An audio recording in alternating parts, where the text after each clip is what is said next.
Hello, everyone, and welcome to the Plug in Play podcast. I am your host, Henry, and this is your checkpoint for video game news, reviews, and hot takes that nobody asked for. And I have a very special episode for you this time. If you didn't know, I am currently out of country. I'm on a plane right now. Maybe not right now, but you know, I'm in another part of the world at this very moment. But I didn't want to leave you without an episode, so normally we have a nice, current events, what I'm playing kind of podcast, but obviously I can't do that if I'm not there in the present to tell you what's going on. So we have a nice, fun themed episode this time. We have a top games of, or game of the year episode. So, of the years? Games of the Years episode. So we're going to go back and we're going to be looking at the games of the years for the past decade at the Game Awards. And overall, we've found a resource that has compiled all resources or all game awards from all various outlets, not just the Game Awards. We're going to be kind of comparing the two and see how they match up, because everybody likes to point fun at those awards to see how they pan out, but I'm going to be the one to finally figure it out once and for all. Who's right? Is the Game Awards just a load of BS? We're going to find out here. And at the end of the episode, we're going to be going over predictions for what we think the Game of the Year of this year, 2025, quarter century, is going to be. So, before we get into that, I can finally say it. Why don't you like, comment, and subscribe? Because we're on all the platforms, baby. We're on Twitter or X, whatever you want to call it, TikTok, Instagram, YouTube. Why don't you give us a follow, give us a like, give us a whatever, man. You can listen to us on any platform you want. That's Spotify, Apple, Podcast Addict. I even am now on Amazon Music, so you can listen to me there. It'll be a fun time. It's all Plug in Play Pod 1. If you're looking for the username. And while you're at it, why don't you send us a little email? You can be a part of the show. You can send me a question, comment, concern at pluginplaypod1@gmail.com. I won't bite. I want some interaction here. Let's make it a conversation. And, I also have timestamps down there in the description if you're interested. If you don't like what I'm saying, or you maybe just want to skip to a particular year, you can. It's easy peasy lemon squeezy. You click a timestamp, you'll go right there. Maybe you don't like what I'm saying, you can get past it. It's easy. I do it for you. It's a labor of love. And that's it. That's the housekeeping. We have a little bit more housekeeping than normal because of, I'm now doing things with this podcast that I wasn't previously. But I think this is always a fun conversation. We're going through a whole decade of predictions here, or of awards here, so I feel like I kind of need to jump into it real fast. But I really love Game of the Year talk, right? It's kind of, it's the Oscars, kind of, right? We're all kind of deciding what is the best. What is the best? What is my favorite objectively the best? Likely not, but I'm interested to see how it pans out, right? Everybody likes kind of having that horse in the race, kind of having that conversation around like, well, you like that game? That game sucks. Doesn't deserve Game of the Year. Well, it's a DLC. It can't be Game of the Year. Like, there's all sorts of conversations that go around this, and it's always interesting because I think as a gaming space, we're still figuring it out. We still really haven't figured out a great way to do all of this, and I'm still an advocate that like there's no way that you can even choose a Game of the Year. Like, it's not possible.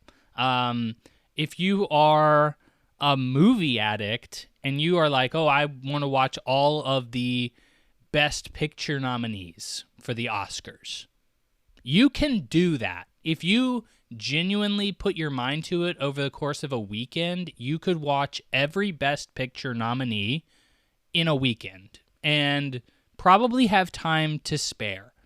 If I wanted to play every Game of the Year nominee, not just every game that I want to consider for a nomination, just the ones that everybody has considered as a consensus, like these are the best, I think that would honestly be a struggle for you over the course of 3 to 6 months. Like if you were really trying really hard. games are simply more of a time commitment. A lot of games are 60 to 120 plus hours. They are impossible to beat over the course of a span of a month if you have a regular life. These are very hard to commit to things, or not hard to commit to, but very time commitment heavy things, right? On top of that, there's 1,000,001 games that are coming out. So, if you really and legitimately wanted to try to diversify your opinions, see if maybe there's something you missed outside of what the consensus seems to be, good luck. There's no way you're going to be able to do that, right? So it puts, I think, everybody in a really tough spot in trying to determine what the best game of the year is. And that's where the Game Awards tries to step in. They're trying to develop a formula, and they're trying to say, well, okay, every game outlet is going to kind of give us their votes for what they think it's going to be. And then whatever the top voted things are, everybody's then going to vote on those.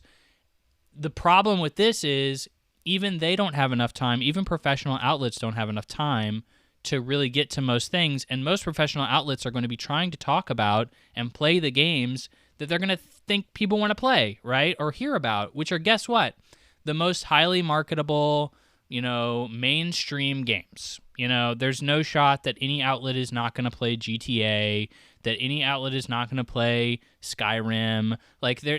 Those are just games that are non-negotiables, and that typically, comes with most of the games that get nominated for Game of the Year. They're Nintendo titles, they're big IPs, they're things that are normal for you to see in the gaming conversation. They're not going to be these wild cards that, are something different or interesting. And there's definitely exceptions to that. 100%. There's definitely exceptions to that over the course of these lists, and I'm going to get into them. But there's also obvious ones that fall off the beaten path that, maybe get one Game of the Year nomination over all outlets on the entire internet. So, I'm going to go through them, and I'm going to say, well, obviously, we know now this game is really cool, and just nobody touched it. Nobody knew it was cool because it was some indie game that didn't have any marketing behind it, and it just kind of had word of mouth to grow. So that's obviously going to take longer than a few months within a year to get it nominated for Game of the Year. So it's obviously going to come and go before it can even be nominated, right? So, with all that said, I think this is an impossible task. I think you cannot determine what a Game of the Year is, however you want to determine it. It's impossible because we just don't have enough time in our lives, or in a year, I should say, to make time for all these great games, or just games in general that could be good. So, with that being said, we are going to go through 2014 to 2025 Game of the Year awards. We're going to list off all the nominations for Game of the Year, the winner, and then we're going to go over to a nice little website that I found called GameFA.com. If you're interested, they compile all of the Game Award winners from all different outlets, smush them together, and say this one won 186 whatever Game of the Years. It's number one. It won the most Game of the Year awards, so it's the number one Game of the Year. I think that's a much better way of kind of determining it and kind of getting a better picture of how things shook out and what people thought at the time than just kind of a blanket, here are the nominees and here's the winner. So, without further ado, let's get into 2014. 2014, I almost did 2015 to 2025. And then 2014, I saw the winner. And I said, I cannot not talk about this. So, the Game Awards nominees for Game of the Year for 2014 are Bayonetta 2, Dark Souls 2, Hearthstone, Middle-earth, Shadow of Mordor, and Dragon Age Inquisition. With the winner, Dragon Age Inquisition. That's right, the game that, well, from the studio that's probably about to be shut down, and from the studio that just put out a game that really not many people liked and was very divisive in a lot of different ways. This is a game that a lot of people really liked when it first came out, and then the next year, The Witcher 3 came out, and everybody was like, oh, this game sucks. I I don't think I've heard a single positive word about Dragon Age Inquisition ever since it won Game of the Year. It has been clearly one of the more divisive games of the year, and one of the things, I mean, if you go back and you play Dragon Age Inquisition, you'll just realize that it is a bog standard open world, and its side quests are god awful. I remember playing that game and being like, every side quest was like, I need 4 flowers. Bring me back 4 flowers. And then you would go and you'd get 4 flowers and you'd bring them back and they'd be like, thank you. Now I can make the medicine to save my mom. And then like that would be it. And like I had so many side quests and they were all so generic and so lame that by the end of the, like, not even by the end of the game, the vast majority of times when I would like be following a quest marker back to turn in a quest and I would turn it in, it would be like, I don't even remember talking to you. Like, I genuinely don't remember what the quest was I was doing for you. I don't remember what you wanted, what you're doing. Like, I guess thanks for the XP. I'll be on my way. And, like, it's really archaic and really unfortunate that, you know, like, something like, I don't know, Bayonetta 2 got snubbed. I honestly, not really. When I look at the rest of these, I see, like, they're all good, but like all of them are not going to be games that are going to win Game of the Year. Like Middle-earth: Shadow of Mordor is a good game. I love the Nemesis system, but like overall it's just a good game. It's not a great game, it's just a good game. Dark Souls 2 is known for having a lot of issues, and at this time Dark Souls was still not like everybody like loved From Software. Like that wasn't really the case. That was just kind of starting to trickle in. Bayonetta 2, look, I love Bayonetta 2. It's my favorite Bayonetta game. Really, it's my favorite action game ever. But there's design issues with it in a general sense, and it's certainly niche and definitely kind of out there. So, and then Hearthstone's like a card game, kind of multiplayer game. It just wasn't going to win. Multiplayer games typically have a really hard time doing that. So, Dragon Age wins at the Game Awards. But what is the number 1 game of 2014 from all outlets? Well, I'll tell you the top 3 because this list kind of is exhaustive and it goes down a large number of games, like over 20 games. Because like even if you got like a single award for Game of the Year, you're still on this list. So for 2014, the top 3 are Dragon Age Inquisition at 1, 2 is Middle-earth: Shadow of Mordor, and 3 is Mario Kart 8, which was on the Wii U.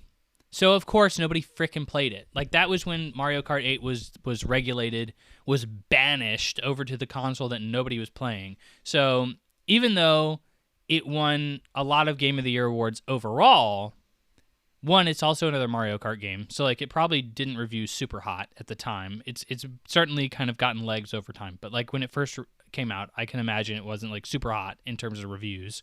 But, like, it's probably going to be really popular amongst people who really like it, but it's not going to win a popularity contest at the time because nobody was playing it. So, like, it kind of makes sense.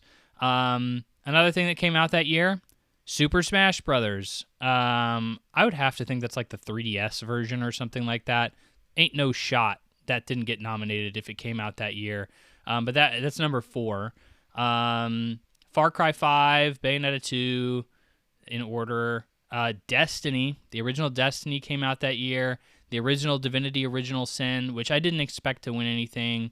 But, I mean, like, overall, I'm just not seeing, like, too much that would really sneak in and take it. So, yeah, it kind of is understandable that this was just, like, not a super hot year overall. So, like, it kind of allowed Dragon Age to sneak in there and take it. Next up, 2015. So now we're in the decade range. Thought I wanted to just throw that out there. 2015, we have, for the Game Awards, the nominees are Bloodborne, Fallout 4, Metal Gear Solid 5, The Phantom Pain, Super Mario Maker, and The Witcher 3, Wild Hunt.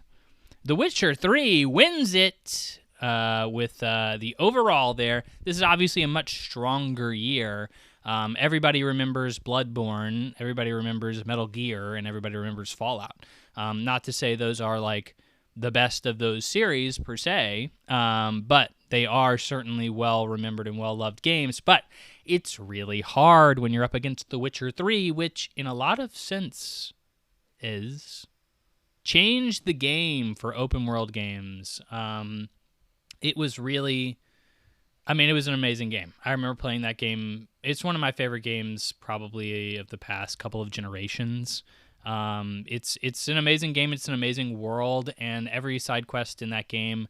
And that's kind of like why everybody looked back a year before and was like, I can't believe we gave it to Dragon Age Inquisition. Like, this game's side missions are so much better. Its characters are so much more interesting. Like, what the frick were we thinking? This kind of came out of nowhere. CD Projekt Red was known for the Witcher series, but it wasn't known for making particularly great games, just like okay games, kind of janky games. And this game, when it released, certainly had a lot of jank too, but they patched it all out by the end of the year, and, kind of happened again with, Cyberpunk, their next big game, but still, Metal Gear Solid 5 wasn't going to win. It was a little bit divisive in terms of its story, kind of sucks. Gameplay is fantastic. It's undeniable, but story kind of sucks, and that's something a lot of people really like about the Metal Gear series. Bloodborne, again, FromSoft, was still not this major powerhouse. They were not this, beloved can-do-no-wrong developer that everybody loved. Bloodborne wasn't going to win. I know we all look back now and we're like, oh, Bloodborne is one of the best games ever, but, again... people had not really come around to the FromSoft way of, get good. So, it was still not considered that. Fallout 4, obviously we look back on now and we think that game's a travesty. But, yeah, we liked it a lot at the time, so it is what it is. Moving on to the top games overall. Obviously, number one is still The Witcher 3, with 58% of the awards going to it, so that's a vast majority. The next one has 13%, which is Fallout 4, which, again, is very interesting, because, like I said, we go back and we look at that game and we say, Bethesda kind of fallen off. It was really just given the nod because everybody likes Skyrim and everybody likes all those other Bethesda games, but, I don't know. And then Bloodborne, with 7% of Game Awards. And then Metal Gear. Life is Strange, Super Mario, Rocket League. This one, I think, would do a lot better if we went back in a time machine. Undertale, with 7 Game of the Year awards, which, as we continue down the years, you'll learn, for an indie game, that's honestly really good. It's 7 awards for an indie game is something you just don't see very often. You normally see one. It'll get one guy who's really championing it. But Undertale was already kind of sneaking up. But I think nowadays, if we went back, that would be a lot higher. Batman Arkham Knight, lower on the list than Undertale, and Life is Strange, with 4 awards. People were not very happy with that game at the time. They didn't like the Batmobile, but I still think the game's solid overall, for sure. Assassin's Creed Syndicate is on the list. I think it is the first and last time you will see an Assassin's Creed game on these lists. Very funny to think about how that series just kind of fell off in a lot of ways. Some interesting picks on here as you keep going. Digimon Cyber Sleuth with 1 award. I just thought I'd throw that out there. But next up, 2016, we have, for the Game Awards, nominees for the Game of the Year: Doom, Inside, Overwatch, Titanfall 2, and Uncharted 4, A Thief's End. Now, this really caught me off guard at the time, but the winner is Overwatch. I said earlier, multiplayer games normally don't get the nod, but Overwatch was a massive deal. It blew up. I don't even like multiplayer games. I'm not a big multiplayer gamer, and Overwatch, it hooked me. I remember playing that game for 3 months, pretty much nonstop when it came out, maybe a month and a half, 2 to 3 months, something like that. it was the first time I ever engaged in like what the meta was. I was like, what the frick is a meta? Like I had never played a game enough to really understand what a meta was, multiplayer wise. And I was like, oh, this is what a meta is. Because I played a character and I was really good with him. It's like, oh, well, the meta is that character right now. And I was like, oh, I didn't realize that. And then I came back like a few weeks later and they had nerfed him. And I was just like, oh, that's what he's not the meta anymore. Like, what is the meta? I was like, if I play the meta, I can win, so I was like, I gotta find the meta. But like, yeah, that game was a phenomenon. It also had the Blizzard push, but like, so did Hearthstone. Hearthstone, like we were just talking about, was nominated a couple years back, and it didn't win. Overwatch was way more of a phenomenon, way more of a mainstream push. I'm surprised Uncharted 4 didn't take it. Uncharted 4 was actually the highest rated of these games. Overwatch was a 90 on OpenCritic, and Uncharted 4 was a 93. So just because you got the highest reviews doesn't mean you win Game of the Year, which is also a very interesting aside. Inside was like the indie. They started kind of getting to a point where they would throw like an indie game a bone at the Game Awards every once in a while. Inside was reviewed very well. I am one of those people who's like, yeah, Inside's like an artsy game. It is what it is. I'm not like a huge Inside stan. I get why people like it, but like I've played better games with better twists and better, more intriguing worlds. Like it's interesting what they did, but it didn't blow me away. Doom, I think, is way more of a niche game. A great game. It's easily my favorite of the series, of the new series, but was it something that would resonate with everybody or just sweaty FPS gamers? That's your question here, and I think the consensus is Overwatch you can play as different classes that can appeal to different types of gamers. Doom was really just going to appeal to a boomer shooter mentality, which is fine, but it's not going to be a wide appeal, and that's why you're not going to win. Titanfall 2, kind of a similar thing.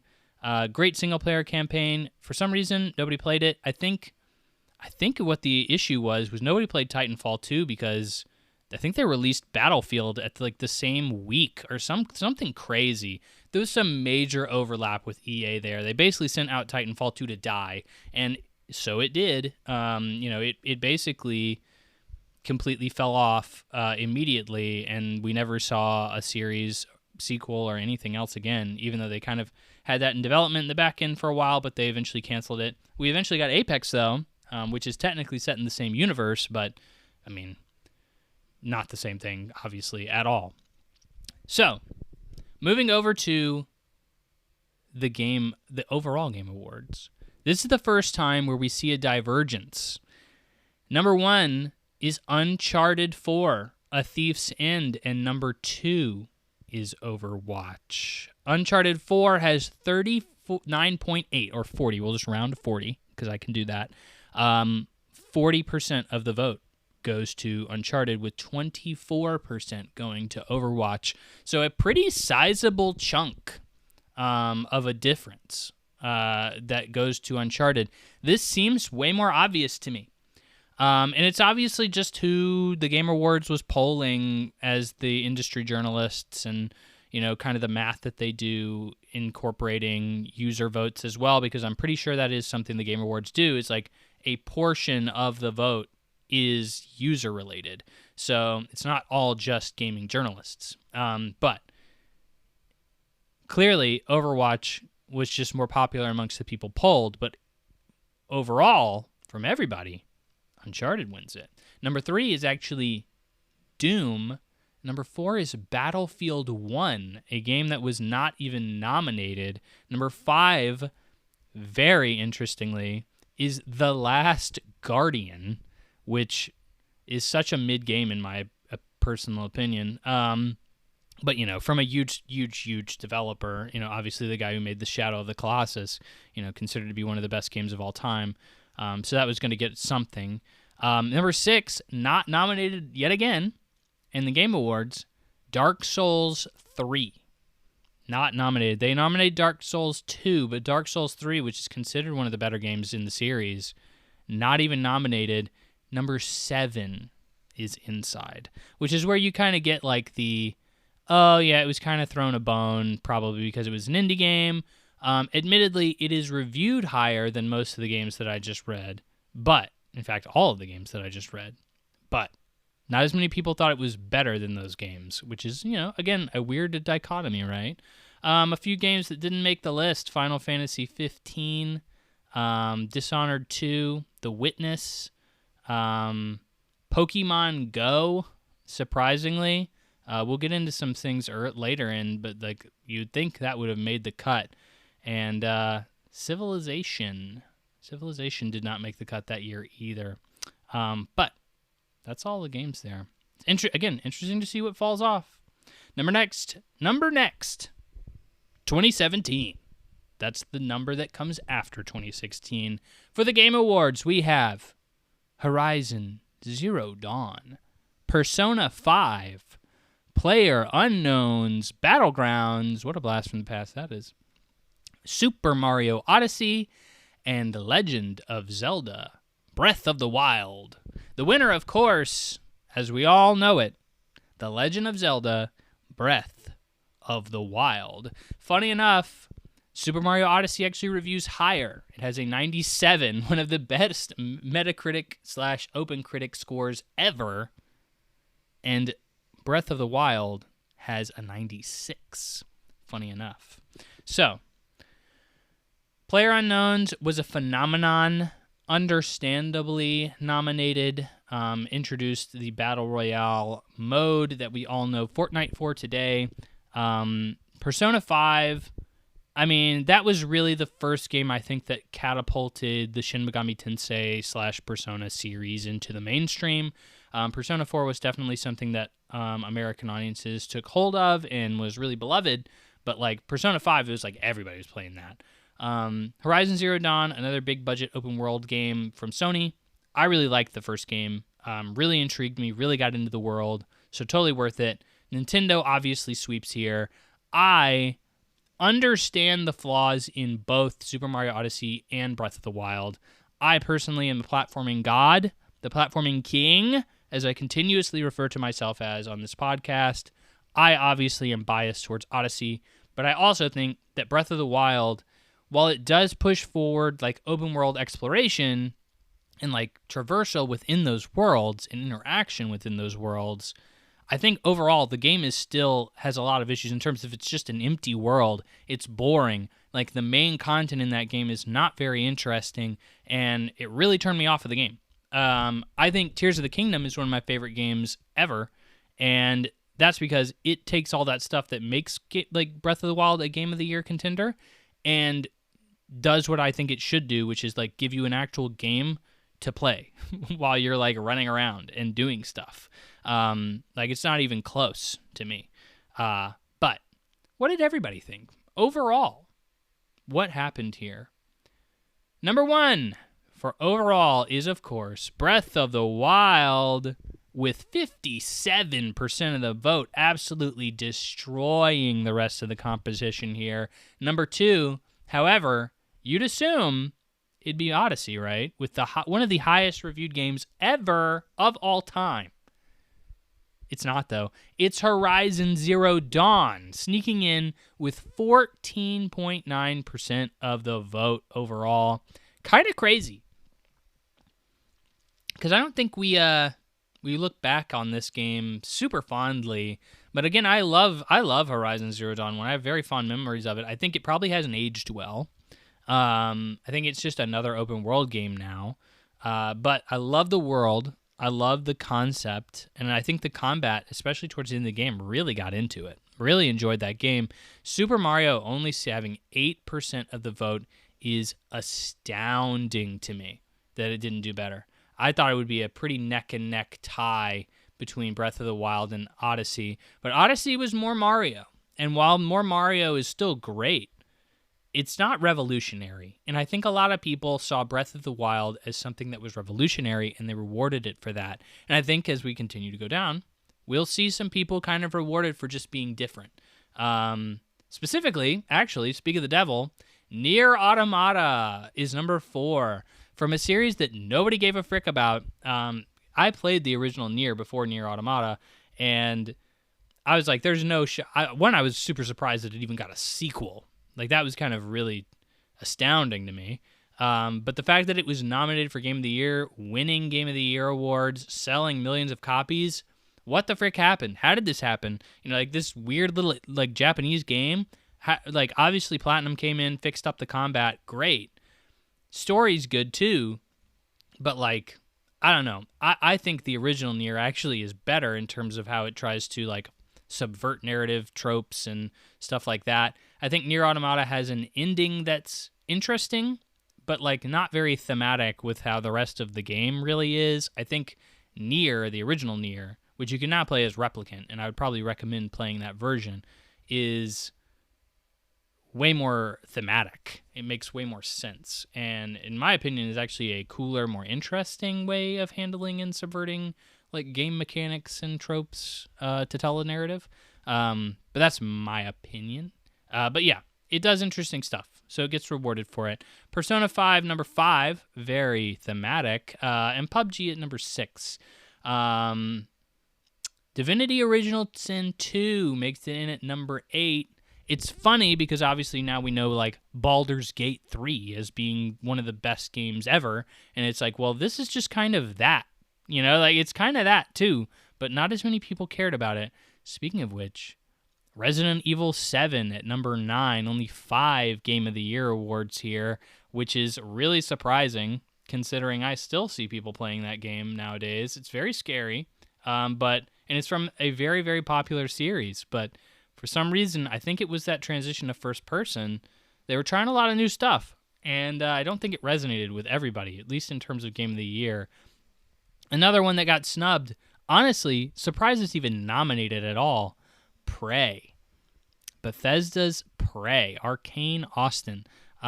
Really, really great game. Like, I highly recommend going and playing it, and you can get it for dirt cheap right now. It is nothing, but it is one of the best interactive sims I've ever played. It is so good. So good. So many choices, so many options. Gameplay is so broad, and the world is so interesting. Story takes great twists and turns. You really can't go wrong with Prey as long as you give it a real chance to get its teeth into you. You can get scared off, I think, pretty easily by Prey. But, like, if you really give it a chance, that game is really astounding. Really enjoyed my time with it. Uncharted Lost Legacy, obviously just an expansion, so I wasn't expecting a nod there. Cuphead, wasn't expecting Game of the Year awards. People love Cuphead. This is the one I really wanted to get to, though. Hollow Knight, one Game of the Year award, a Metacritic score of 87, which it was not even at 87 when it was initially reviewed. Obviously, we now know the amazing hype behind Silksong, contender for Game of the Year. Likely before it even came out, people were going to just put Silksong on their Game of the Year award list. But nobody cared about Hollow Knight when it first came out. And it's kind of one of those fun things to look at and be like, dang, you people really messed up. Like, you people really missed out on a really big gem. And there was only, like, one dude who found it and gave it Game of the Year, which is, it's just interesting to see how some of these games creep up over time. Next, 2018. Good old 2018. Everybody loves 2018 for the Game of the Year Awards. The Game Awards. Game of the Year Award. I don't know what that accent is, but we had to get it out. Assassin's Creed Odyssey. Celeste. God of War 2018, excuse me. Spider-Man. Monster Hunter World. The first time that series really took off in the West. And, of course, Red Dead Redemption 2. Now, if you told me these names right now, I would say, obviously, I know who won. It's Red Dead Redemption 2. And I'd be wrong. It was God of War. God of War actually reviewed lower than Red Dead Redemption 2 as well. Red Dead Redemption 2 had a 96 on OpenCritic. God of War had a 94. Both amazingly high scores. But God of War gets it, which is crazy, because I still hear people talk about how great Red Dead Redemption 2 is, how great Rockstar is, just how amazing in general that world is, how people keep going back to it. And God of War wins with another Sony-esque game. Now, obviously, this is before they were Sony, quote-unquote, Sony-esque games. I think they were starting to get that reputation here. But, like dad sim kind of games is kind of, I think, how they were kind of stereotyped. But God of War was a good game. It was well designed, and it took a really interesting twist on a really cool series. But looking back, I think I would easily give overall better everything to Red Dead Redemption 2. I think it's kind of easy to say. Marvel Spider-Man is fun, but it's not. I mean, there's issues with it. I think its combat is kind of not jank, but like it could easily be better. It's basically just Batman Arkham, but not as good. Monster Hunter World is still kind of getting its feet in the West. I don't think a lot of people would have really sunk their teeth into it yet at this point, so I wouldn't expect it to win. Celeste is, kind of your indie bone throw, very well reviewed, 92. I'm the platform king, okay? And I personally am like, yeah, Celeste is a good indie platformer. Maybe even a great one. But, like, I'm not that into Celeste. Like, I don't know, it just feels like another platformer. I feel like they really don't do anything crazy with it. Again, just well-designed, very polished, but, like, it's just kind of another platformer. People like to say it's really hard. And, again, maybe I'm, again, a platforming king, but, like, I didn't find Celeste to be insanely difficult. I've played much harder platformers in the past, much more Twitch reflex kind of deal, and also people really like the story. I think the story is really going to resonate with you more if the game is hard, and I didn't find the game to be hard, so it wasn't really a struggle for me, and I think that's a lot of Celeste's message, is getting over a struggle. Not discounting anybody who likes Celeste, but like it's just one of those things that I always look at and I'm like, I'm glad people like it, but like, dang, you like it that much? Like, I guess it just didn't resonate with me the same way. Like, it's a fine game, but like, it is what it is. Assassin's Creed Odyssey is the first Assassin's Creed RPG. I definitely didn't love my time with Assassin's Creed Odyssey. It was too long and it was too checklisty. I didn't feel like a lot of the content and the RPG elements, honestly, were not very well done. When I can just I have to stealth assassin somebody, and like it's like, well, you did 600 damage to them, but they still have 1,000 HP left, and it's like, the frick is the point of stealth anymore in this game? If like it doesn't matter. I'm not a high enough level, and I feel like you had to do everything in that game in order to be a correct level to interact with it. So I really just did not appreciate the way that they designed that game at all. Over to the overall Game of the Year, we have consistency. God of War wins it again with 50% of the vote. Again, a runaway over number 2, Red Dead Redemption 2, with only 35% of the vote, which is, again, with the conversation around these games, kind of surprising. Wouldn't have expected that.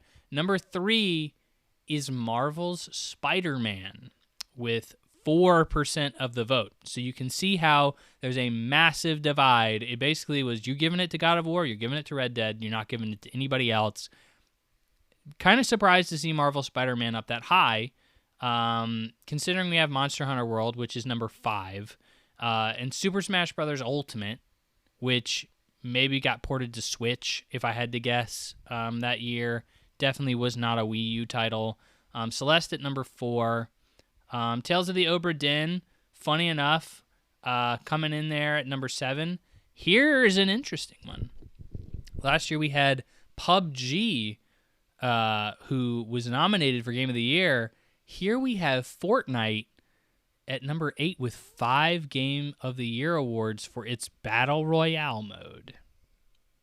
Interesting to see how the Titans begin. Not many people really took a look at Fortnite. I mean, it kind of blew up pretty quick, but like PUBG was considered the place to go for the Battle Royale for a long time.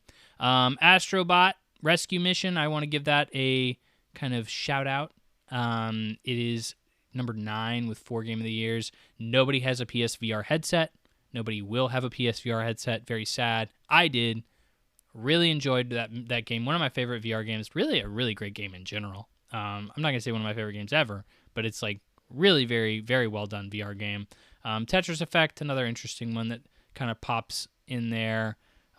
Assassin's Creed Odyssey, funny enough, which was nominated for Game of the Year at the Game Awards, has won Game of the Year award from some outlet in France.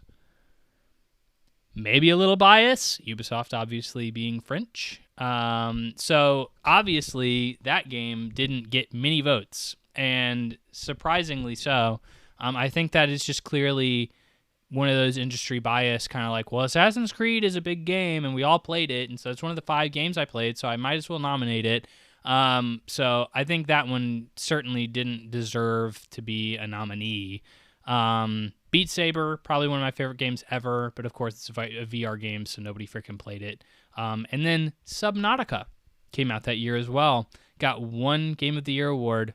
Ended up being the sequel ended up being the number 2 most wishlisted game on Steam. So clearly people missed out on that as well. Next up, 2019. 2019 consists of, for the Game Awards nominees, Control, Death Stranding, Resident Evil 2 Remake, Sekiro, Shadows Die Twice, Super Smash Bros. Ultimate, and The Outer Worlds. Interestingly, 2018 had a few people giving Smash Bros. Ultimate Game of the Year awards, so I have no idea how that ended up happening. It probably came out in December, if I had to guess. Some people probably gave it their Game of the Year because it came out in December. Obviously, the Game Awards, there is a cutoff, like mid-November or something like that. If you don't have it, if your game isn't out yet, you don't get considered. So that's probably why Super Smash Bros. Ultimate got carried over. And The Outer Worlds. I don't think I said that one yet. So, very interesting list. The winner is Sekiro, Shadows Die Twice. After having games snubbed from being in Game of the Year talks, after having games being nominated that didn't win, we finally have a FromSoft game that wins Game of the Year.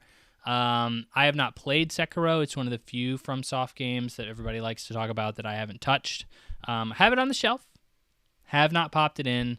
But I've heard it's the hardest of all of their games because of the emphasis on the parry mechanic. Funny enough, throughout the course of the show, Death Stranding actually wins the most awards outside of Game of the Year. It wins more awards than Sekiro Shadows Die Twice.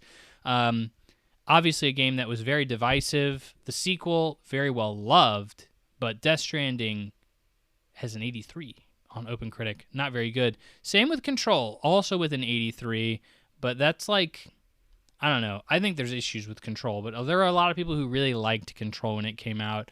And then The Outer Worlds.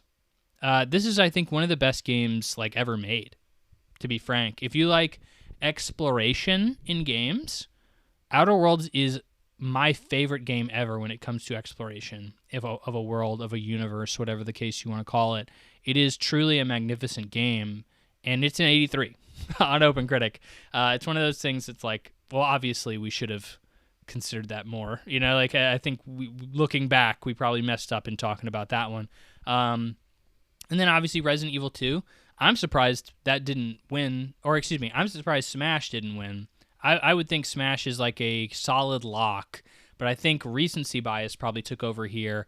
A lot of outlets probably were not thinking about Smash Brothers when they considered their Game of the Year nominations because it had come out so long ago. So overall, and this is a very divisive year, very, very divisive. And the first time that like the awards are really kind of very different than what you see at the Game Awards is 2019. Guess who comes in at number 1 with the most Game of the Year awards? Death Stranding. This game that was really divisive. People, I mean, I'll go ahead and say it. It's one of my favorite games probably ever. Can't wait to get around to Death Stranding 2. It is the first game that made me think that art was like real. Normally I look at like a Picasso or something. I'm like, okay, that's a nice, some colors on a canvas or whatever. You're really expecting art to have this emotional resonance with you, and most art doesn't do that. Death Stranding, for whatever reason, had that emotional resonance with me. It made me feel things and think about things, and it was in a way that was just way different than what I expected. And I think it's not a game for everybody. It's not ever going to be a game for everybody, but I think it's a game everybody should try. And it wins Game of the Year awards with 118 awards, 25% of the vote. Now, as you've seen, we've been talking about these percentages because got a little bit of tism up there. I like the numbers. 25% is really low. When we were talking about 50%, 45%. That's typically what these Game of the Year winners are. So what's number 2? Resident Evil 2 Remake with 94 wins, 20% of the vote. So it only beats it out by 5%. This is a little bit more in line with what I would expect. And then Sekiro Shadows Die Twice at number 3. 9 out of 10. That's what I was looking at. And then 85, 18% of the vote. Kind of what I would expect, to be quite honest. And it really makes me think, what the frick happened at the Game Awards? Obviously, there's going to be people who don't vote for Death Stranding because it's divisive. But I would think Resident Evil 2 Remake is not. It's a pretty widely appealing game that a lot of people really like. So where did we go wrong? What happened here? Oddly enough, Control at number 4. Again, I still think that game has a lot of problems, but again, it resonated with a lot of people. Star Wars Jedi Fallen Order at number 5. Definitely think that game has problems. I don't even mind the fact it wasn't nominated. Disco Elysium at number 6, which is very interesting. Also a very interesting one to leave out. And then Fire Emblem, 3 Houses at number 7 with 12 awards, 2.6% of the awards, which is really interesting. That one didn't get nominated, you'd think, right? This is obviously the big outlier here is where is Smash? And it's very obvious that most people didn't consider Smash because the Game Awards schedule works different than how theirs did. So that's why there's such a differentiation with the Smash bit there. And maybe why the vote is so horrifically skewed towards Sekiro in a way. It could be the case. Outer Wilds comes in at number 9 with only 10 awards. I don't think a lot of people played it, so there's just not going to be a chance for that one. And then somehow Untitled Goose Game at number 10. That game is not fun. It's just a meme game. Sorry. I had no fun playing that. Some interesting ones that came out this year that did not make the cut. We have Pokemon Sword and Shield. That was the game that got me back into Pokemon. I actually really liked Sword and Shield. But obviously, those games are all mid objectively, so it should not be nominated for a Game of the Year award ever. That's just Pokemon. Borderlands 3 also came out. I also think that series is kind of mid, but has its really big fans. Days Gone, surprising anybody gave it a Game of the Year award. Gears 5, and Devil May Cry 5. All came out that year. Pretty big year, but yeah, all those games I wouldn't expect them to win a big Game of the Year award. So, makes sense. Next up, everybody's favorite year, 2020, the year that the world came screeching to a halt. The nominees for the Game Awards are Animal Crossing: New Horizons, Doom Eternal, Final Fantasy VII Remake, Ghost of Tsushima, Hades, and The Last of Us Part 2. This is it's weird looking at this list because it's very similar to a lot of games that I'm I'm currently playing. Hades 2 obviously just came out, at least at the time of recording, and Ghosts of Yotei just came out, so like that's interesting. And then Final Fantasy VII Rebirth was my game of the year last year. Obviously, my game of the year that year was Final Fantasy VII Remake, one of my favorite games ever. But who would I think would have won this game of the year? Probably The Last of Us, yeah. And The Last of Us won. The Last of Us Part 2 wins it. I remember playing this game during the pandemic, and that game is so depressing. It is so hard to play. Dang, that game is only like 20 hours, but it feels like 40, man. It is a depressing slog. Well done game. Very, very well done game. But it is an emotional freaking roller coaster where you're stabbing pregnant women in the stomach. Like, it's heavy frickin' stuff. Animal Crossing, probably the first time this game ever became a mainstream success. Very successful, obviously, due to the pandemic, and good for it. I think those games are boring, but I'm not a slice of life gamer. It's just not my kind of jam, so like I get it. A lot of people like to point out Ghost of Tsushima was like snubbed. They're like, oh man, how did Ghost of Tsushima not win? That's crazy. And it's like, well, it was up against so many juggernauts. Like, I'm sorry, but the Ghost of Tsushima is never going to freaking win. It's a cool game. It does some cool things, but it's another open world game. And like, that's just not going to win against like a super polished linear narrative game like The Last of Us, or a massive phenomenon that took over America / the world like Animal Crossing, or a nostalgia-fueled bomb like Final Fantasy Remake. You know, like it's not going to happen.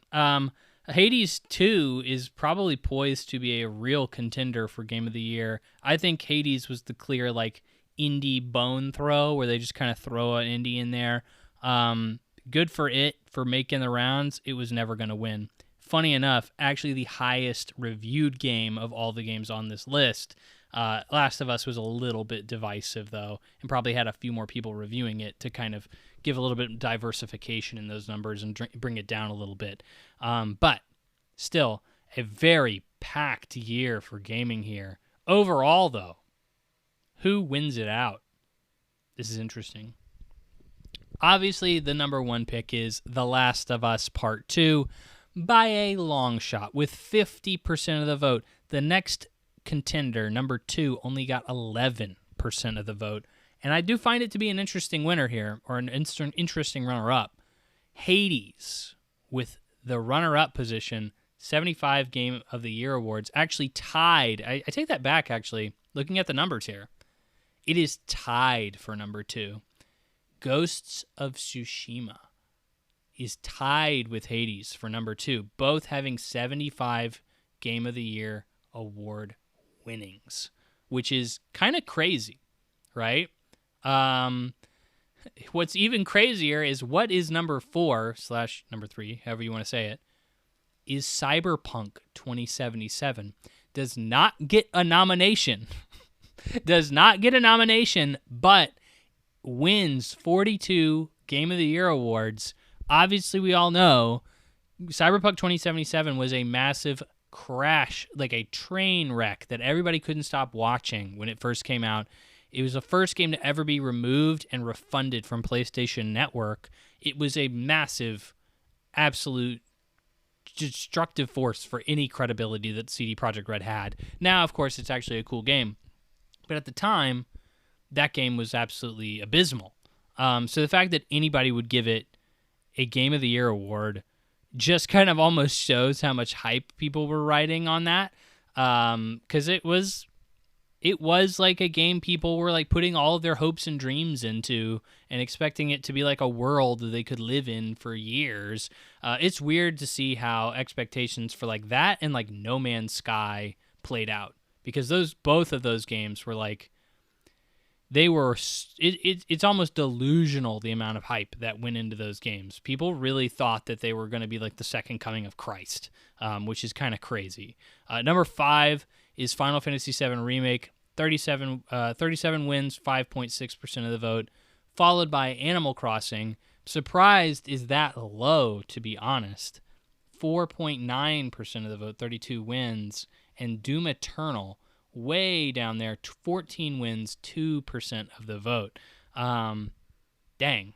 Yeah, I mean, like, I expected Animal Crossing to be so much higher. It was such a cultural moment for the pandemic that everybody rallied around. I just assumed it would be way more successful in terms of Game of the Year awards.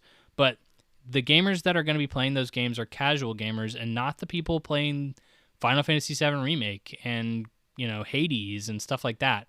Hades still popped off way more than I assumed, though. It's the indie of this, but it's also from Supergiant Games. And Supergiant Games has made a lot of really cool games before Hades, so people were probably already talking about this game well before that. Interestingly enough, Half-Life Alyx is also on this list, right below Doom Eternal. Obviously a VR game, not only a VR game, but a VR game that was exclusive to a Valve platform at the time.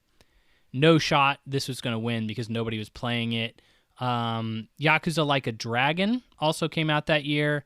Definitely one of the first. At this point, it's almost kind of like the same narrative with Dark Souls or the Souls series. Is like people kind of started trickling into this series. Like it was always kind of one of those series that people ignored or didn't have really a mainstream appeal. And all of a sudden, boom, Yakuza Like a Dragon comes out. Really, Yakuza 0 was the first game that I think started that trajectory. And then, like, after that, it was like, oh, yeah, people really like Yakuza now. It's a Game of the Year contender every year. Like, that's just, like, I think you people are going to get real sick of that series real fast. But, like, that's just a veteran Yakuza fan talking. I honestly don't even consider myself a Yakuza fan. But, because I've gotten so, like, they're so similar. Each entry is so similar. I can't stand them anymore. Like they're just, maybe I'll try out Like a Dragon one day, but like, because it's actually different. But like most of their games are so similar, they're pumping them out so quick. There's just no change, and they're so long too. I can't force myself to do it anymore. Ori Will of the Wisps also made it on there. Fun little nomination. I'll throw out, 13 Sentinels just to say it.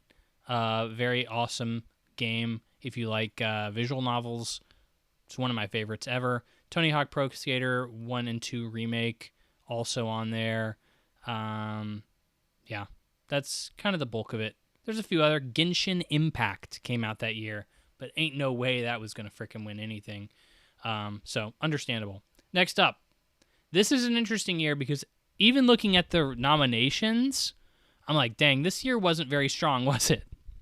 2021 nominations for the Game Awards are Deathloop, It Takes Two, Metroid Dread, Psychonauts 2, Ratchet & Clank A Rift Apart, and Resident Evil Village.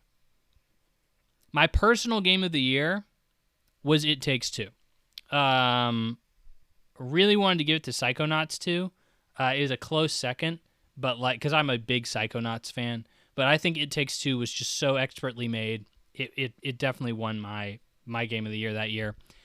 And funny enough, people happened to agree It Takes Two winning it out, which is so crazy to me. It's it's a co-op game from EA that like, obviously you have to have somebody else playing it with you, but like it just didn't seem like a typical winner over Game of the Year. You would have expected, probably looking at this list, probably like Resident Evil Village to win, or Deathloop even.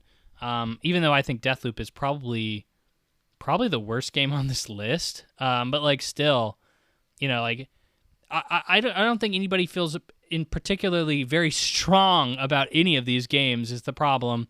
Looking back on this year, I don't see anybody talking about really any of these games crazily like they weren't massive impactful moments for the gaming industry.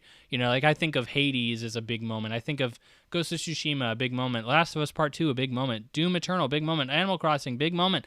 Final Fantasy VII Remake, big moment. That's all 2020. All the nominees. They were all something everybody was talking about, everybody was interested in, and everybody liked. But like all of these games, I think were for specific people, or for like a very general audience, and didn't really appeal to anybody specifically, and or a large number of people specifically, or one or the other. It was either too broad or too focused, and I think it really didn't give anybody a sense of identity for any of these games. So like, yeah, It Takes Two, I think, is easily the best designed game out of all of them. But like, does it deserve a Game of the Year award in like any other year? Probably not. But like, still a great game that I would highly recommend if you're ever looking for a co-op game. It's one of the best ever made, if not the best ever made. Next, for overall, who would take it? This is another divisive year with only 20% of the vote, but It Takes Two overall with 88 wins. Most people agree It Takes Two. What I would expect is number 2, which is Resident Evil Village, with 60 wins. And number 3 isn't even nominated, Forza Horizon 5, which makes sense. These car games are one of those kind of games that just totally sneak up on me. I'm always like, Gran Turismo? Who the frick cares about Gran Turismo? I never hear anybody talking about Gran Turismo. And then it's like, well, it's one of the best-selling games of all time. I'm like, wait, what? Who the frick is playing this? And it's like, well, the dude who is at the bar, your coworker, your manager, like that dad at the ballpark, he's the one playing this game. And there's millions and millions and millions and millions and millions of them out there.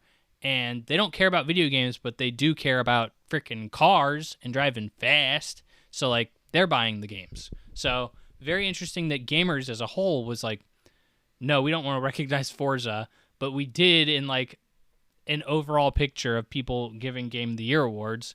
Number 4 is Deathloop. I think that game really is not that interesting, but it's just what we had that year. I remember playing that game and being like, yeah, this is fine, but I can't believe this is up for a Game of the Year nomination. Like, it's good, I guess. There's some interesting ideas here, but none of them feel really great. So, yeah, I would probably not play Deathloop now if somebody gave me the option. Metroid Dread at number 5. Halo Infinite didn't even get a nomination. Number 6. Returnal. Psychonauts 2 at 8. Way down the list. Ratchet & Clank at 9. Way down the list. It's funny how these games got put on the list, but then there were some things I would just consider so obvious to be on the list and didn't make it. On top of Marvel's Guardians of the Galaxy somehow got nominations at all. 14 wins. Number 10 overall, which is crazy because the only time I ever hear people talk about that game is how nobody played it, which I still think is accurate. But, it's funny it won so much. Inscription somehow comes in there. And that's really, I think, the vast, nothing too crazy I'm seeing for the rest of it. So those are your big hitters, your heavy hitters for 2021. Number 2022, and year number 2022, we have for the Game Awards nominees, A Plague Tale, Requiem, Elden Ring, God of War, Ragnarok, Horizon, Forbidden West, Stray, and Xenoblade Chronicles 3. A very interesting year because I remember it being pretty contentious between God of War and Elden Ring. Elden Ring being, again, a very big moment, very big cultural touchstone. Everybody loved Elden Ring. God of War being the big, super high budget, well-polished, story-driven, narrative, linear game that typically does very, very well and is accepted very widely. Who would win in my eyes? I actually gave Game of the Year that year to God of War, Ragnarok. That was my Game of the Year. Funny enough, I think about Elden Ring a lot more. I think about the journey and the adventure and the fun that I had in Elden Ring a lot more. And I genuinely think it probably deserves my Game of the Year more. I always am more interested in narrative like linear narrative action games. Like that's just my genre I really typically enjoy, and I think Ragnarok is a fantastic one of those. It really should have been 2 games, and they mashed it all into one and gave you just this really epic roller coaster of crazy stuff going on, high budget, high quality action set piece moments, a cool world to explore, fun combat, cool characters. Elden Ring, obviously, we all know it's just an experience. It's an experience. It's hard to describe without having without actually playing it, and it definitely sticks with you. I feel like I still remember the layout of that world really well, and I don't remember half of what happened in God of War Ragnarok. So like it's very much a popcorn flick, blockbuster action movie, summer flick, whatever you want to call it. Elden Ring is more so of a Best Picture winner. I think that's just the way of describing it, right? So Elden Ring was the winner. My winner was obviously Ragnarok. I think it probably should be Elden Ring, but like Elden Ring was overall the winner here. Funny enough, God of War Ragnarok won more awards overall than Elden Ring, but I do think that it is probably more well polished and more well done in in a lot more areas.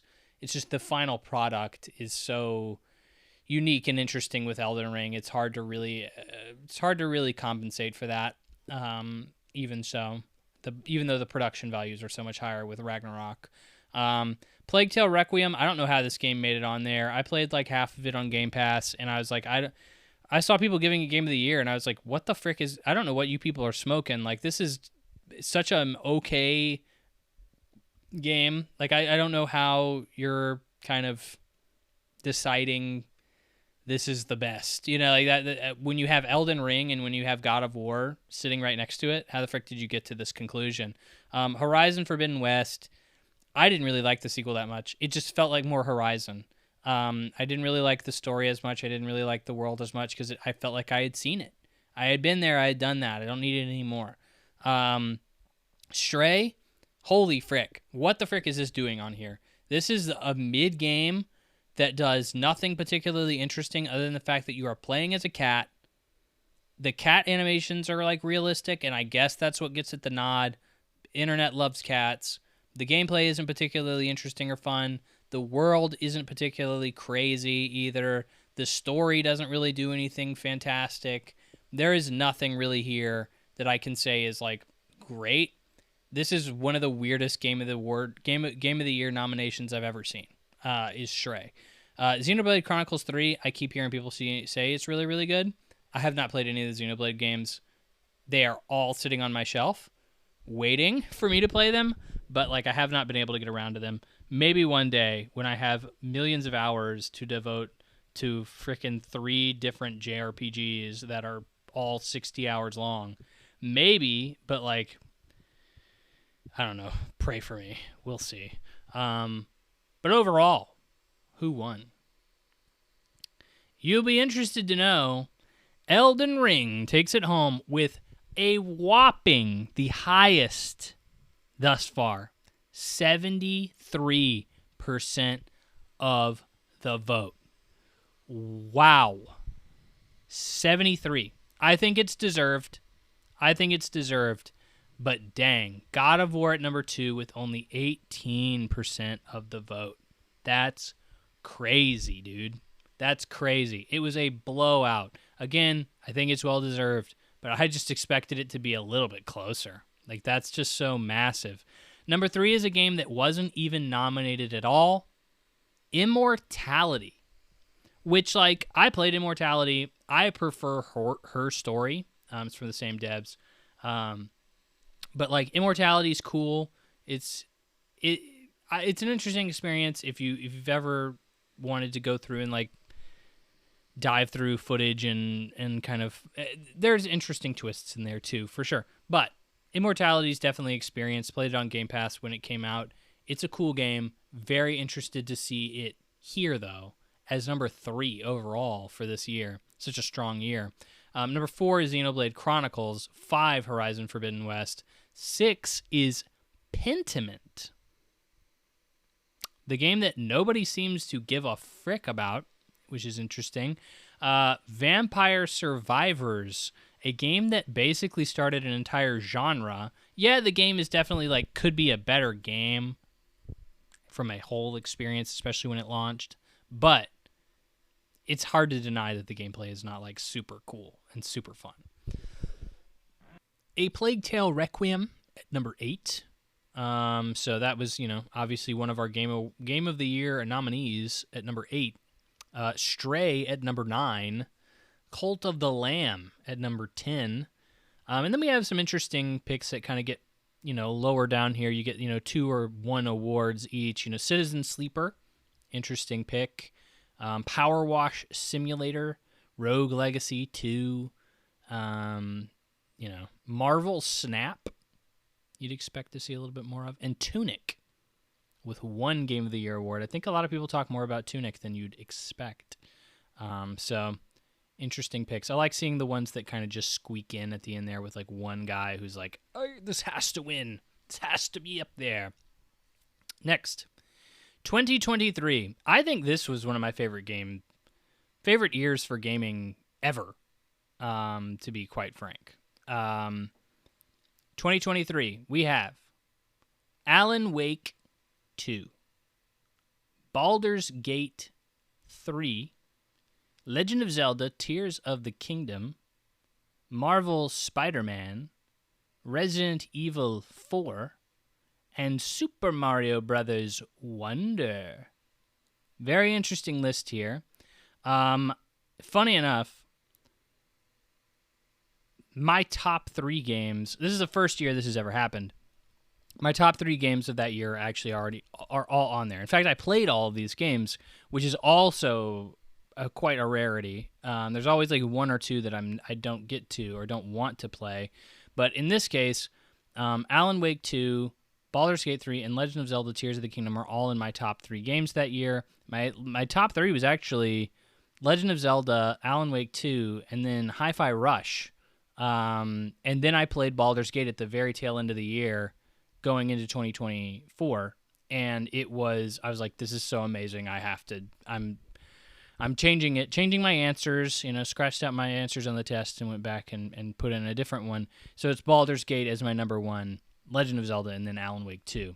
All fantastic games. Obviously, hard to deny a Super Mario Brothers 2D game in here. It's not typically the ones the critics go gaga for, but they are the ones that sell the best because they're easier for people to control. They're easier for a general audience to play. And then Resident Evil 4 Remake, obviously, going to do really well. One of the best games ever. They just made it again. So how are you going to mess that up? Winner, of course, is Baldur's Gate 3, which is very funny because Divinity Original Sin 2 was not nominated when it came out and did not get very many Game of the Year awards either. So very interesting information there. So over to the top games, you'd be surprised to know. Baldur's Gate 3, winning it out with 53% of the vote. Tears of the Kingdom with 21% at number 2. Here's the thing, is I was like, a Legend of Zelda game, it's a lock. It's a lock for Game of the Year. Who wouldn't give it to a Zelda game? Because I genuinely believe Zelda has a lot of bias in the industry. I'm not a huge Zelda guy. I've played all 3 Zeldas just to be like, hey, I know what you guys are talking about now. Like, you can't act like I don't know what you're talking about. Because, for the longest time, I didn't have a Nintendo console. So it's like, I have to play these games. But I eventually played them all, and I was like, dang, you people are really overhyping this series. I don't know what it is about those games. They don't resonate with me in the same way. I think they're fine. They're just very video games to me, in a way, is the best way to describe it. They don't really resonate with me. I don't find them to be incredibly fun. I find them to be the journey is probably the most fun thing about those games. Gameplay and everything else is kind of fine in most cases. Combat, not very great. Exploration, I feel, is almost a requirement, not necessarily fun.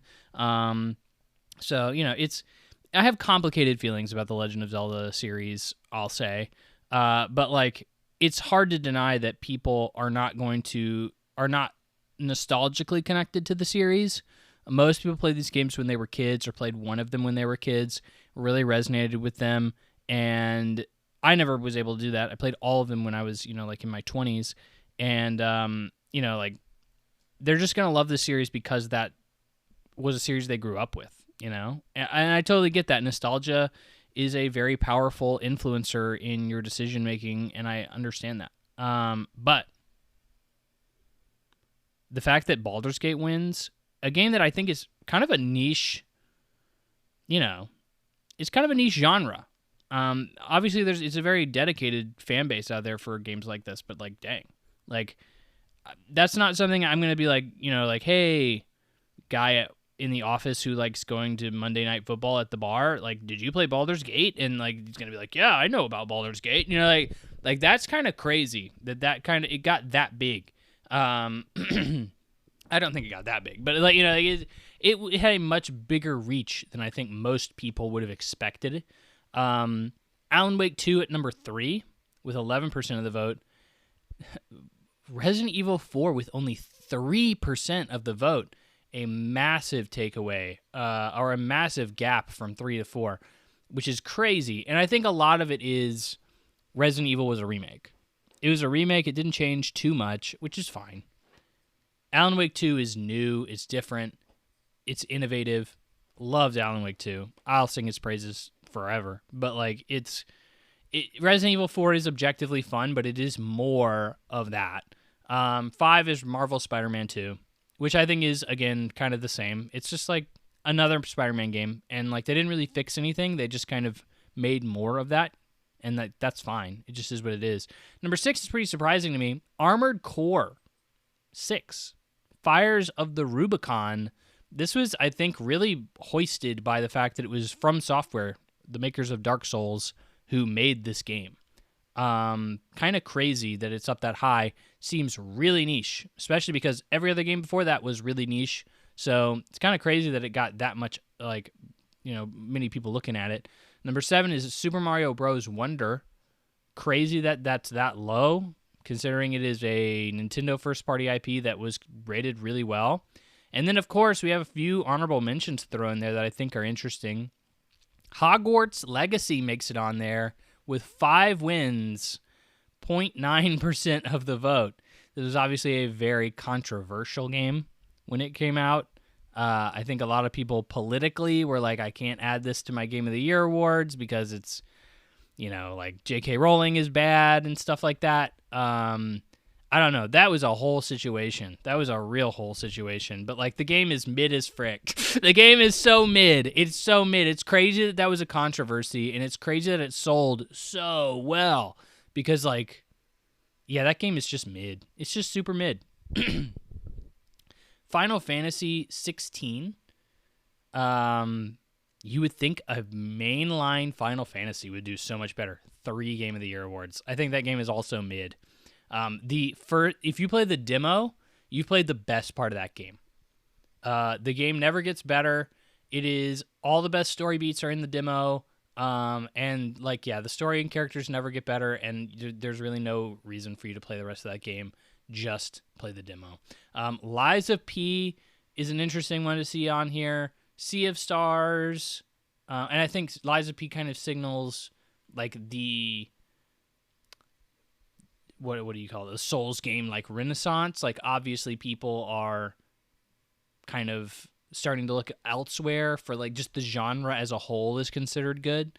Starfield makes it on here with 2 Game of the Year awards. Obviously, I think that game's not even fun. Like, I think that game's pretty lame, to be frank. And yeah, that's pretty much. Oh yeah, Hi-Fi Rush with 1 Game of the Year award. Criminal. That game's so good. Love Hi-Fi Rush. So much personality and charm in there. And finally, we come back to the beginning. Or not the beginning, but the most recent. 2024. We have, as our nominations for the Game of the Year at the Game Awards, Balatro, Black Myth Wukong, Astrobot, Metaphor Refantazio, Final Fantasy VII Rebirth, and Elden Ring Shadow of the Erd Tree. Obviously a very controversial edition because it was a DLC, an expansion, not an actual game, a full retail game. Can a game be game, or can a DLC, an expansion, be game of the year? Personal opinion is no. I would think there's enough games out there that, I mean, like, an expansion is not a full game. It's an expansion. It's an add-on, right? It is in addition to the base game. Without the base game, it would not be a full experience. So you are in addition to the base game, you are also evaluating the expansion and vice versa, right? That's how I look at it, right? So I would say no. But it didn't win, so it doesn't really matter. My game of the year, as you all know, because you are adamant and loyal listeners of the podcast, is Final Fantasy VII Rebirth, with a runner-up being Astrobot. I would have probably actually changed that now that I played Metaphor. I would probably put Metaphor at number 2. I would put Final Fantasy VII Rebirth number 1, Metaphor number 2, Astrobot number 3. Problem is, when the frick are you going to have time to play 2 massive 60-plus hour JRPGs in a year? You're going to be OD'd. And guess what also came out in the exact same year? Persona 3 Remake. Or Reload. So if you were probably going to play an Atlas like Persona game, which Metaphor kind of is, it really is, you're probably going to just choose one. And you probably just chose the one with the bigger name behind it that's not an original IP that you don't know if you're going to like, and the one that came out earlier in the year. So, like, duh. So most people are probably going to skip Metaphor if they're hardcore, into that series. And, they're just not going to have the time otherwise. So, like, Metaphor makes it on there. I'm finally able to incorporate that. It makes it sound like I don't like Astrobot, but, like, Astrobot's a solid 3D platformer. I think it is heavily carried by the fact, like, it has so much nostalgic references. I'll be frank. Like, without a bunch of references to various gaming IPs, I think, like, Astrobot gets knocked down to a really good, if not a great, 3D platformer with, like, very simplistic movement and, like, world design that's, like, fine. And I think that's not something that everybody is going to be like, yeah, that's game of the year. Like, I think you're going to have people have these really big, goofy smiles on their face when they see frickin', I don't know, Master Onion from frickin' Parappa the Rapper and be like, oh, I remember that. And, like, remember that, kind of thing. And, that's just it's what plays well. And I think that's what's really going to, and it admittedly, Astrobot is like a celebration of gaming past. It tries to do that, and it tries very hard to do that. But a lot of that is just the references to other gaming franchises. It tries to put that first and foremost in front of you and, like, tell you that. But it is, like, overall, it's not like a celebration of gaming. So, like, it is what it is. Astrobot wins. Astrobot is the highest reviewed game of the year, and it also wins game of the year. But let's see what overall people thought. Yeah, it also wins, obviously. Astrobot wins game of the year, 36% of the vote. The next runner-up is actually Final Fantasy VII Rebirth. So, interesting to see, with 12% of the vote. So it's a pretty big runaway for Astro. And number 3 is Balatro, funny enough. And then Black Myth Wukong, which still am so confused how this made it on the list at all. And then Metaphor Refantazio, and then Indiana Jones and the Great Circle. It was on my top 5 of the year. I guess now it's not because I knocked it off because I played other games. But this was a game that was really making the rounds for Game of the Year contender. People were really putting it up at the time. It came out right before Game of the Year noms. And people were like, yeah, this game's really fun. I really like Indiana Jones. And, like, it is a good game, and it's a great Indiana Jones game. Like, if you like Indiana Jones, you cannot afford to miss this game. It's so good. But it's not that great. Like, it's not that great. Like, it's good. It's not that great.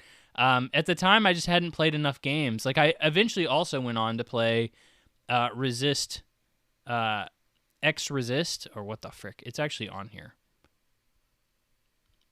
1000X Resist. Thank you. 1000X Resist. And I was like, this is so much better than Indiana Jones. It would have easily knocked off Indiana Jones off of my top 5. Like, no problem. I think it easily would knock off, now, especially now that Metaphor is on there, easily would knocked off Persona 3 Reload as well. So, like, there's just a bunch of games out there I just didn't get to until way later into the year. But, like, that was a game that I think everybody can confidently look back on and be like, yeah, I think we were riding recency bias off of that. Silent Hill 2 Remake is on here at number 7. Number 8 is Helldivers 2. Animal Well. Elden Ring, Shadow of the Erd Tree at number 10. So we finally made it. Only got 4 Game of the Year wins. Stellar Blade at number 11. Big talking point of the year. Obviously, sex sells. Dragon Age The Veilguard at 13 with only 3. Warhammer Space Marine 2. Like a Dragon Infinite Wealth. Prince of Persia. There were a lot of big games. 1000X Resist, really glad that got some love with 2 wins still. One of the best narrative games I've played in a long time. UFO 50, anybody? A game I heard a lot of buzz about, but obviously very niche. Pal World, Persona 3 Reload. Harold Halibut somehow won a Game of the Year. And I think that was the big ones. Yeah, Dragon's Dogma 2, the last one. Somehow, the game that nobody cared about, people cared about again. But anyway, that is all of the years. Well, the past several years. I only didn't do 2 years in the Game Awards. There were 2 years before 2014, 2013, and 2012 that the Game Awards existed. So we obviously didn't do those. I was, just really wanted to add Inquisition in there. But we finally made it up to the present, which leads us to what will this year's Game of the Year be? You know how it is. Well, I've compiled a list of potential suitors for Game of the Year. Always a very interesting topic, right? Here's what I have. The top reviewed games of the year. Well, actually, these are the ones I'm kind of seeing bandied about. There's already some talk. Who's going to be the nominees? And we actually do have some outlets that are already putting out nominees, which is crazy because some games haven't even come out yet that are like supposed to be very big, like contenders. But we have at the top Hades 2. This is currently the best reviewed game of the year at a 94. Silk Song at a 91. These are all open critic scores, by the way. Silent Hill F at an 87. Ghost of Yote at an 87. Donkey Kong Bonanza at a 91. Expedition 33, a 92. Split Fiction, a 91. Death Stranding 2, a 90. Blueprints, an 89. Monster Hunter Wilds, an 89. This is going to blow your mind. Trails in the Sky, first chapter, at a 90. Kingdom Come Deliverance 2 at an 89. Mario Kart World at an 87. And Metal Gear Delta at an 85. These are the ones I've seen people talk about as potential winners, potential nominees for Game of the Year. Let's go from the top down, shall we? Hades 2 just recently came out at the time of recording. Everybody's loving it. I'm interested to give it a shot. I'm hearing it's more Hades 2, though. I'm hearing it's more Hades 2. I'm hearing it's just more refined Hades 2. Great. It's hard for me to see this winning Game of the Year. I don't see the buzz, right? I think you need the buzz in order to win. Silk Song has the buzz. Does it have the right kind of buzz? Silksong, obviously an indie game. I think that also hurts it.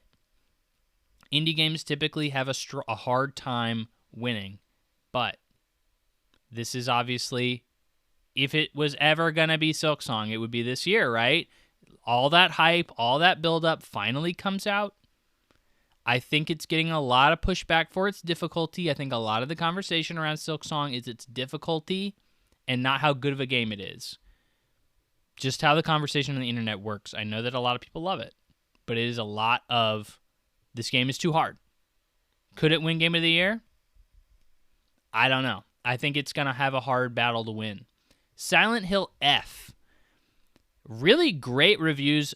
Highest reviewed game in the Silent Hill series since 2, which is crazy. Actually reviewed higher than the remake of 2 from last year. I think this game is only getting good reviews for its story. Its story is supposed to be great. Everything else about this game is supposed to be like not that great. And I cannot see this game winning. Horror is also a genre that typically has a hard time winning Game of the Year. We never saw a Resident Evil game win from all the years we just reviewed. So it's if that series can't win it, no shot Silent Hill can. Ghost of Yotei.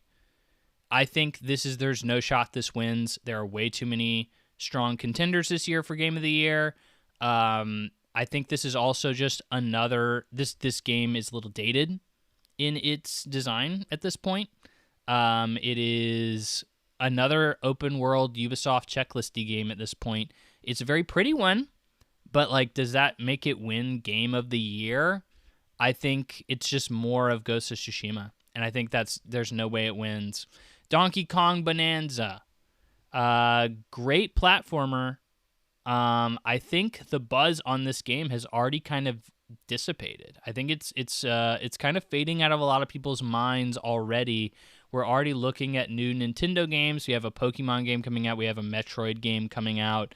Metroid probably going to score pretty well. I don't know. Like, I think it's a very well-polished platformer. I think it is not perfect, and it's going to have an uphill battle. Here's the big one. Expedition 33 for Game of the Year. I think this is the winner. I think even if this game, in my opinion, is not perfect, the narrative for this game is way too strong. This year is Expedition 33's year to lose. I don't think anything can come along that can possibly beat it. The narrative of this game being a small indie studio that broke away from a big, corporate AAA publisher that wouldn't let them do, put their heart into their work or whatever, and then they made this game that everybody resonated with and had a great story and great combat and a great world. There's too much here with the narrative. There's way too much here with the narrative for it to be passed over. It will win. It will win.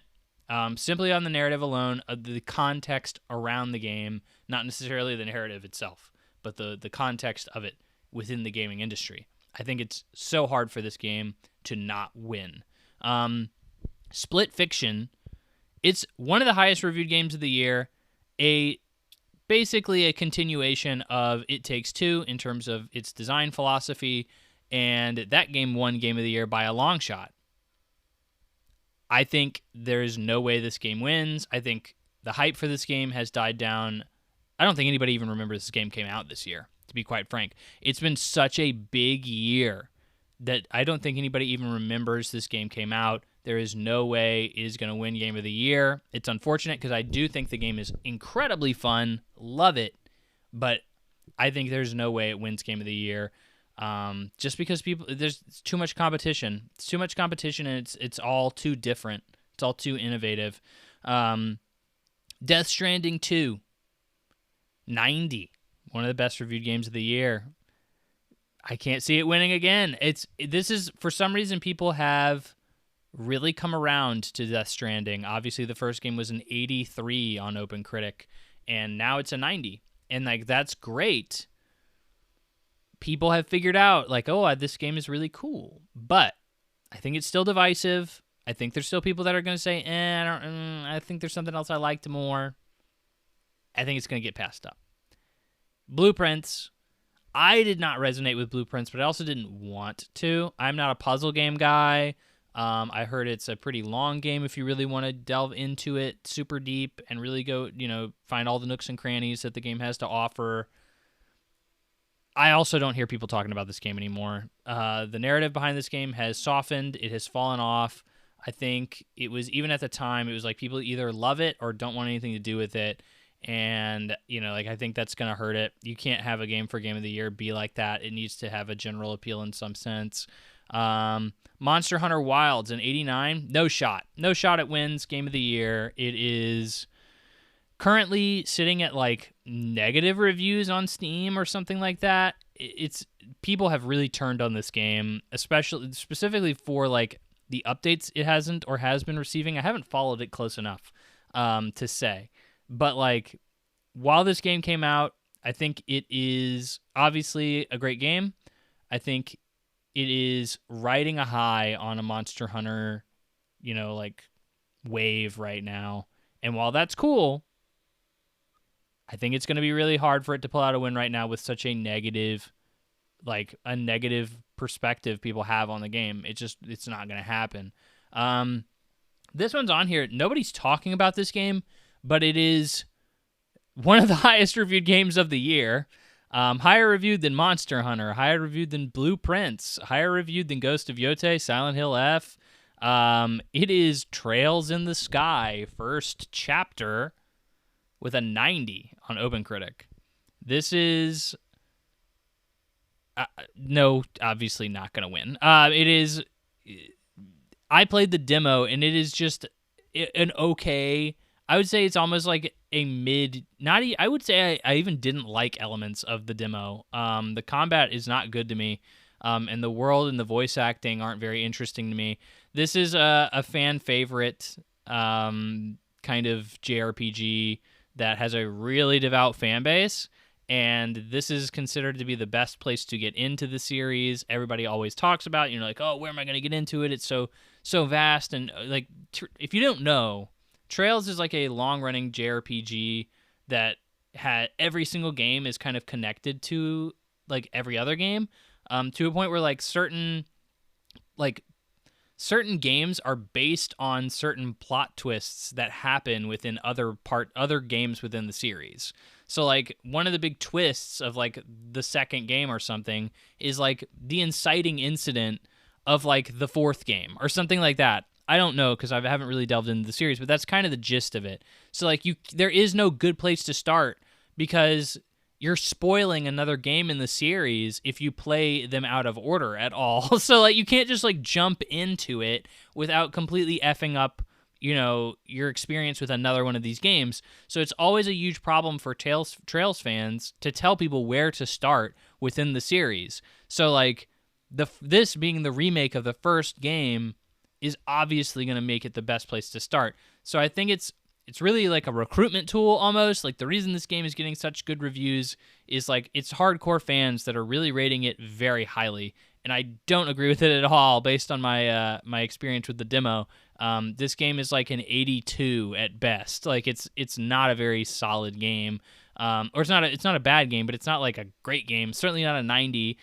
This game won't even be nominated for Game of the Year. It'll be a long shot away from being Game of the Year. It's just going to be Trails diehards that even give it any awards if it gets any. But let them have their cake, dude. I'm glad they're eating good over there. But dang, not for everybody. Kingdom Come Deliverance 2. Crazy how this game reviewed.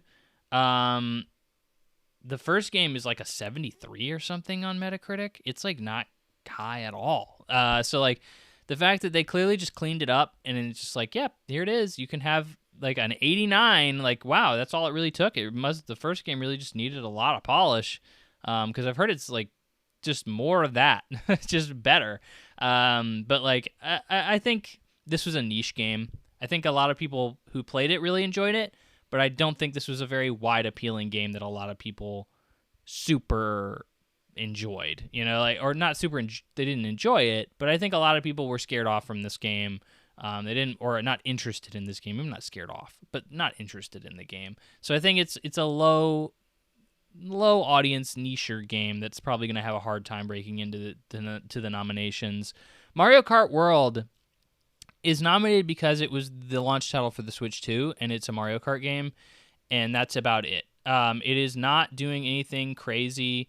It is, I mean, like, the open world is so disappointing to me. If you nominate this game for Game of the Year, I think you're discounting all of the shortcomings for this game, and it does not deserve to be Game of the Year. So I wouldn't nominate it, but it seems to be having a chance of being nominated, but I don't see it winning at all. And then Metal Gear Solid Delta, people are throwing out there because that's just the hardcore gaming community. Sorry, nobody else is really playing this game. If you're a Metal Gear fan, you're playing this game. I intend to get around to it eventually, but since it is apparently just a 1-to-1 remake of the third game, I have no real incentive to. It's not like I'm getting a new experience playing it this way. So, like, cool, they made it. Give me another reason to go back and play Metal Gear. I have no problem with that, but I'm not paying $60, $70 for it. Like, I'm going to wait until it's like on a steep discount and then really enjoy myself with it. But no way that wins Game of the Year. It's just too much of the same. And then a few other games that reviewed very, very well that I'm kind of surprised aren't being considered at all, even in the conversation. One is not out yet, so I'll go ahead and knock that out, which is Metroid Prime 4. That comes out, December? Early December, something like that. And I think it's not going to be considered for a lot because it's just so late in the year. But, like, technically that's a 2025 game.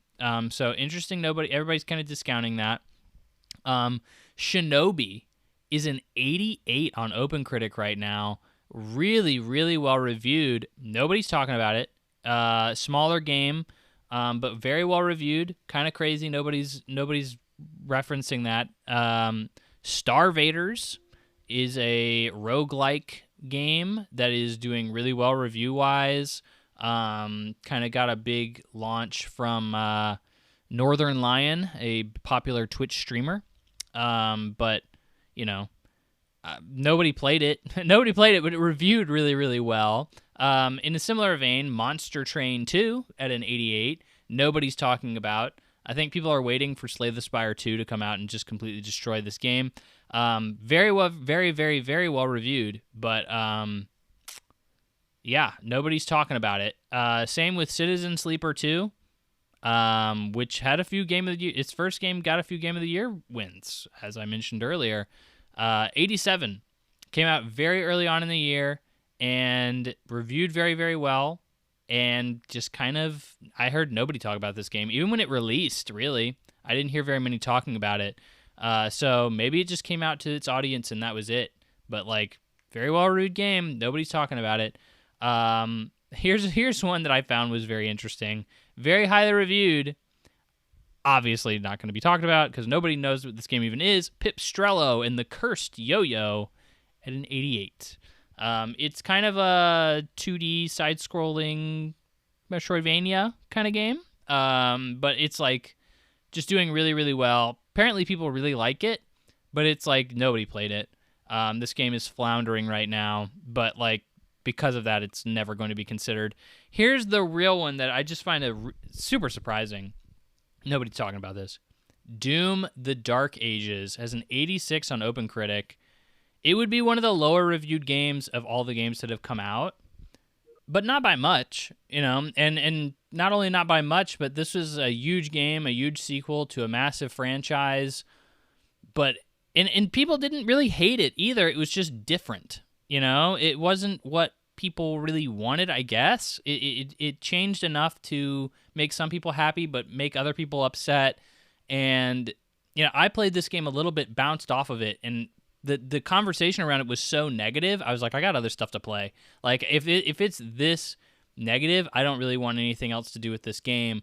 And I just bounced off of it, and I didn't think twice. And that's crazy from somebody who I think Doom, the original Doom remake, is like one of my favorite games. It's probably one of my top first-person shooter games ever.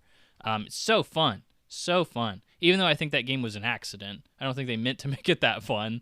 But, like, still, Doom: The Dark Ages not even being considered in conversations for Game of the Year clearly shows that it was more than just divisive. Like, people were not cool with it. People really don't think enough people cared about it. The conversation soured on it, which is just so crazy. Just another L for Microsoft. One of your big franchises coming out and just nobody cares. Either nobody cares or like people are very split on it, whether it's even good. Like, that's just not a very good look for a studio, one of your big tentpole franchises and big studios, to pump out a game like that. I don't know. It's so weird to think that that's how it's going to be. That's how that's shaken out. But circle back. I think Expedition 33 is a lock on Game of the Year, even though there is a higher reviewed game with Hades 2, even though there is a game with more hype behind it with Silksong, even though there are games with bigger publishers, more polish and budget, like Donkey Kong Bonanza, even though there are games that are more artsy, like Death Stranding 2. I think Expedition 33 is this year's winner, because it's got the narrative. It sounds nice to give that game its dues, and I mean, it is the underdog, right? It is the underdog, and it will win because of it, and that's great. That's great. I have no issue with that. It's also a great game. Just to not spoil my Game of the Year show when I get around to doing one later in the year. But Expedition 33 may or may not be my Game of the Year, but I think it is so unlikely, even in a year this stacked. I think this game has been crazy good for games. Crazy good. There are so many good games out there this year. The review scores are so high for so many of these games, so many great games, so many diverse games. It's so hard for me to be like, yeah, any and all of these games would deserve it in a different year. But like, I think Expedition 33 has one of the more sexy narratives that we've seen in a really long time, and it's going to be the winner. It's just going to be. That's my prediction. Hold me to it. But that wraps up. I hope you enjoyed this. It's a little different, obviously, a little different. I found a topic that resonated with me. Maybe it didn't with you, but it resonates with me. I really love these conversations around Game of the Year. It's so fun, so much fun. Really enjoy it, and I hope that you did too. I hope you enjoyed. I have a lot of, like, I got some stats from a forum thread. Somebody compiled like all the stats for this stuff. I really could have gotten into the numbers. I could have been the most autistic probably I've ever been on this podcast, which is really saying something.